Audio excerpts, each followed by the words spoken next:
Som el doctor Joan Toribio, cap de servei de cirurgia ortopèdica i traumatologia de l'Hospital Universitari Son Llàtzer. Fa aproximadament un any varen començar a realitzar en aquest hospital cirurgies de columna utilitzant un sistema de realitat augmentada. A diferència de la realitat virtual, que crea un entorn generat per ordenador que substitueix el món real, la realitat augmentada és una superposició d'elements digitals sobre un entorn real, combinant aquests dos elements. S'integren totes les imatges radiològiques que tinguem, TAC, ressonància, radiologia, i les superposen en el pacient durant la cirurgia, realitzant una navegació en temps real. En les ulleres de realitat augmentada visualitzem l'anatomia del pacient i les trajectòries dels gargols planificades directament sobre un camp quirúrgic real. Soc na Laura Perelló, cirurgiana ortopèdica i traumatòloga de l'Hospital de Sant Llàtzer de la unitat de columna.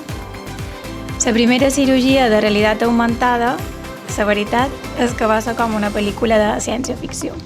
Ja te pots imaginar posar-te uns lentes i en el mateix temps veure l'anatomia del pacient i manipular aquests lentes canviant les imatges que t'ofereix a través de comandos de veu i gestos que puguis fer amb les teves mans quan no tens res al davant. En què beneficia aquesta tècnica en el cirurgià? Habitualment nosaltres fem la col·locació dels pens pediculars utilitzant referències anatòmiques. En canvi, amb aquestes ulleres podem superposar damunt del pacient en el quiròfan les imatges del TAC en la posició real del pacient. I a més ens permetrà en el futur, quan millorem la corba d'aprenentatge, que puguem fer la instrumentació de columna de forma completament percutània i sense la necessitat d'utilitzar sistemes d'irradiació.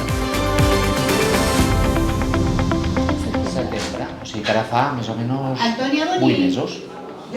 Puede pasar. Gracias. Hola, Antònia, què tal? Bon dia. Bon dia. Què tal? Com se troba? Molt bé.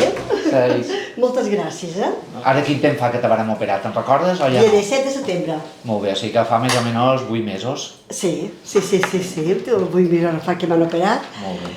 La meva vida ha canviat al 100%, per no dir 1000%. No podia caminar 10 minuts i me tenia que seure 5.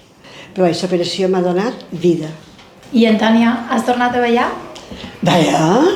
Sí, vaig anar a ballar antes que anar a caminar.